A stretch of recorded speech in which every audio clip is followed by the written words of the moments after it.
Spirogyra is the widely distributed genus through out the world. ये दुनिया में बहुत ज़्यादा पाया जाता है। हैज़ अबाउट 300 स्पीशीज़, तो तकरीबन इसकी 300 स्पीशीज़ पाई जाती है। Mostly found in fresh water, जिस तरह पॉन्ड्स, स्ट्रीम्स, और यही वजह है कि इसको पॉन्ड्स कम भी कहा जाता है। फाइटोप्लैंक्टन होता है कि ये हरकत कर सकता है, एक जगह से दूसरी जगह हरकत कर सकता है। ठीक है, उसके बाद है पॉन्ड सिल्क। तो ये एक मैस की तरह होता है, लॉन्ग शाइनिंग सिल्की मैस ना, जिस तरह फिलामेंट्स होते हैं, धागे होते हैं, शाइनिंग सिल्की धागे जो होंगे बहुत लंबे लंबे, उनका एक मैस सा, एक गुच्छा सा बना होता है पानी के अंदर।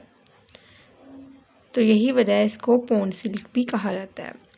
तो suitable season for it is the winter, but it grow well through out the year. तो सबसे सूटेबल सीज़न जो है स्पायरोगायरा के लिए वो विंटर है, लेकिन ये पूरे सीज़न में भी ग्रो करता रहता है। तो टेम्परेचर का इफेक्ट क्या है इसकी रिप्रोडक्टिव और वेजिटेटिव स्टेजेस के ऊपर? तो ये इट डेवलप्स रिप्रोडक्टिव स्टेज। अगर तो टेम्परेचर बढ़ता है मतलब मौसम गर्मा का मौसम, मतलब मौसम गर्मा, तो इसकी जो रिप्रोडक्टिव स्टेज ये डेवलप करेगा। और अगर जो टेम्परेचर है वो कम होगा तो वो वेजिटेटिव स्टेज के ज़रिए खुद को डिवाइड करेगा। वेजिटेटिव स्टेज वो होती है जिसमें ये फ्रैगमेंट्स बना देता है, और रिप्रोडक्टिव स्टेज वो होगी जिसमें मेल और फीमेल गैमेट्स मिलेंगे। तो सबसे पहले हम बात करेंगे वेजिटेटिव सेल्स की। तो body consist of the cylindrical filaments, मतलब सिलेंड्रिकल फिलामेंट के ऊपर बॉडी मुश्तमिल होती है। Hapteron, young cells have modified basal cells, मतलब जो यंग सेल्स होंगे उनके जो बेस पे मॉडिफाइड सेल्स होंगे जिसके ज़रिए ये किसी भी सबस्ट्रेट के साथ अटैच कर सकेगा, तो उसको हम हैप्टेरोन या फिर होल्ड फास्ट कहेंगे। तो उसके बाद है function of the hapteron is used for attachment to some object at the bottom. तो वही बात के बेस पे अटैच करने के लिए जो हैप्टेरोन है वो मदद देता है किसी भी ऑब्जेक्ट को।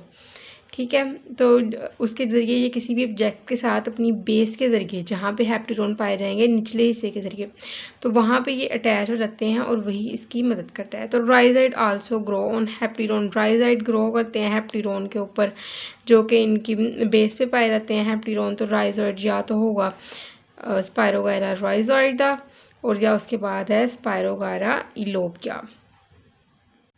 तो यहाँ पे आते हैं इसकी रिप्रोडक्शन स्टेजेस। तो सबसे पहले क्या है वेजिटेटिव रिप्रोडक्शन, कि स्पायरोगायरा के अंदर वेजिटेटिव और जो सेक्सुअल रिप्रोडक्शन है ये कॉमन होती है, लेकिन ये एसेक्सुअल रिप्रोडक्शन के ज़रिए भी डिवाइड कर लेते हैं। तो वो एसेक्सुअल रिप्रोडक्शन में वही अकाइनिड्स और प्लानोस्पोर फॉर्मेशन जो हमने पहले पढ़ी थी ब्लू ग्रीन अलगा के अंदर, अकाइनिड फॉर्मेशन वगैरह, तो ये वही है। तो यहाँ पे हम सबसे पहले देखेंगे वेजिटेटिव रिप्रोडक्शन क्या है। एक फ्रैगमेंट है, देखो जिस तरह ये फ्रैगमेंट है देखें, तो ये फ्रैगमेंट है जो ये मोस्ट कॉमन टाइप जो है वेजिटेटिव रिप्रोडक्शन की, इसको यही फ्रैगमेंट बयान करेगा। किस तरह कि एक्सीडेंटल ब्रेकिंग है, जो ये है ना सेप्टा से, यहाँ से एक्सीडेंटल ब्रेकिंग होनी है, और ये 1, 2 और 3 सेल्स हैं। ठीक है, तो इसके दरमियान में एक क्रॉस वाल्स या पिन बन जाएंगी यहाँ पे सेप्टा पे, या फिर एक्सीडेंटल ब्रेकिंग हो जाएगी इन सेल्स की, और हर सेल जो होगा वो जर्मिनेट कर लेगा, वो आगे अपने न्यू सेल्स बना लेगा और एक न्यू ऑर्गेनिज्म के अंदर तब्दील हो जाएगा। तो यहाँ पे हमने वेजिटेटिव रिप्रोडक्शन की बात कर ली, तो आगे आएगी सेक्सुअल रिप्रोडक्शन। तो सेक्सुअल रिप्रोडक्शन क्या होती है स्पायरोगायरा के अंदर? Sexual reproduction take place by the conjugation, मिलाप से नॉन फ्लैचेटेड सेल के। तो सेक्सुअल रिप्रोडक्शन 2 तरह की होती है, सेक्लेरिफॉर्म एंड लेटरल कॉन्जुगेशन। ठीक है, तो सबसे पहले हम बात करेंगे सेक्लेरिफॉर्म कॉन्जुगेशन की। तो इसके अंदर क्या होता है कि 2 ये फिलामेंट्स हैं। ठीक है, ये एक अलहदा फिलामेंट है, ये दूसरा अलहदा फिलामेंट है। ये दोनों एक दूसरे से इनकी मेटिंग होगी दोनों की। तो ये सेल इसके साथ मिल जाएगा, ये इसके साथ मिल जाएगा, ये इसके साथ मिल जाएगा, और फिर इनके गैमेट्स मिल जाएंगे। कॉमन टाइप है कॉन्जुगेशन की स्पायरोगायरा के अंदर। तो इसके अंदर क्या होता है 2 parallel line filaments take part, एक ये एक दूसरे के बिल्कुल पैरेलल नहीं है, तो 2 पैरेलल लाइन जो है फिलामेंट्स वो टेक पार्ट करते हैं तो most of the cells take part in conjugation at the same time, एक ही टाइम पे ये टेक पार्ट करेंगे। मतलब कि ये ऐसा नहीं होगा कि ये वाला सेल हिस्सा ले रहा है ये वाला नहीं ले रहा, नहीं, जो बहुत से सेल हैं एक पैरेलल रो में है तो वो एक साथ ही कॉन्जुगेशन के अंदर हिस्सा लेंगे। तो both filament appear as a ladder, तो जिस तरह यहाँ पे आप देख रहे हैं ये एक सीढ़ी की तरह काम कर रहे हैं, ठीक है ना, आमने सामने एक सीढ़ी की तरह होंगे। मतलब ये यहाँ तो मैंने ऐसे बनाए हुए हैं ना, तो ये मोस्टली कैसे होंगे, ऐसे एक लेडर की तरह। तो यहाँ पे लेटरल कॉन्जुगेशन, तो लेटरल कॉन्जुगेशन के अंदर क्या होता है, एक्सचेंज होती है गैमेट्स की, take place through the lateral conjugation. तो ये दो तरह की होती है, इनडायरेक्ट लेटरल कॉन्जुगेशन और डायरेक्ट लेटरल कॉन्जुगेशन। ये सेल होगा मेल और ये सेल होगा फीमेल।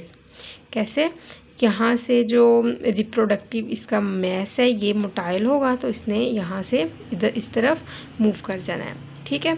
तो इनडायरेक्ट लेटरल कॉन्जुगेशन के अंदर होता क्या है कि जो बॉडी वाल होगी जहाँ क्रॉस वाल पे, तो ये एक पपीला टाइप आउट ग्रोथ बना देती है। ये पपीला की फॉर्मेशन है, ये एक्सर्ट प्रेशर करती है सेप्टम के ऊपर, जो ये सेप्टा है ना इसके ऊपर इस पपीला की फॉर्मेशन है जो कि एक आउट ग्रोथ सी बन रही है, इसने इसके ऊपर प्रेशर एक्सर्ट करना है नीचे की तरफ, ठीक है। तो इस प्रेशर की वजह से जो यहाँ से है ये सेप्टम होगा ये ब्रेक हो जाएगा, सेप्टम टूटेगा तो रिप्रोडक्टिव जो यहाँ पे मटेरियल होगा मेल गैमेट में तो वो यहाँ से फीमेल गैमेट में मूव कर जाएगा।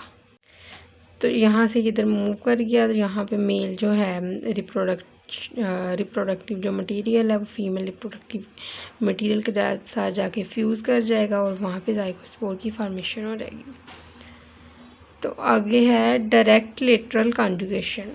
तो डायरेक्ट लेटरल कॉन्जुगेशन के केस में क्या होता है कि एक है मेल सेल, दूसरा है फीमेल सेल और लास्ट पे मैंने जैसे पहले भी बताया था रॉयज़ॉइड्स जो कि बेसल बॉडी के होते हैं स्ट्रक्चर जो कि हेल्प करते हैं अटैचमेंट के ज़रिए। तो इस रॉयज़ॉइड सेल्स के ज़रिए एक बॉडी जो है बॉडी वाल ने अटैच करना है सबस्ट्रेट के साथ, ठीक है। जो फीमेल सेल ने ये स्वेल कर जाता है, जैसे आप देख सकते हैं थोड़ा सा स्वेल है, फिर ये स्वेल कर जाएगा। तो जो मेल सेल है ये थोड़ा सा श्रिंक कर जाता है, यहाँ पे इसकी बॉडी वाल बड़ी है यहाँ से थोड़ी सी छोटी है, जिसकी वजह से जो प्रेशर पड़ता है सेप्टम के ऊपर और सेप्टम ब्रेक हो जाता है। As you can see here septum break down कर जाएगा और यहाँ पे जो रिप्रोडक्टिव मटेरियल है मोटाइल मटेरियल है वो मूव कर जाएगा मेल सेल से फीमेल सेल में, ठीक है। तो यहाँ पे जाके जब ये दोनों फ्यूज़ कर जाएंगे रिप्रोडक्टिव मटेरियल्स तो एंड पे ज़ाइगोस्पोर की फॉर्मेशन हो जाएगी। तो यहाँ तक ही था हमारा topic. Thank you so much.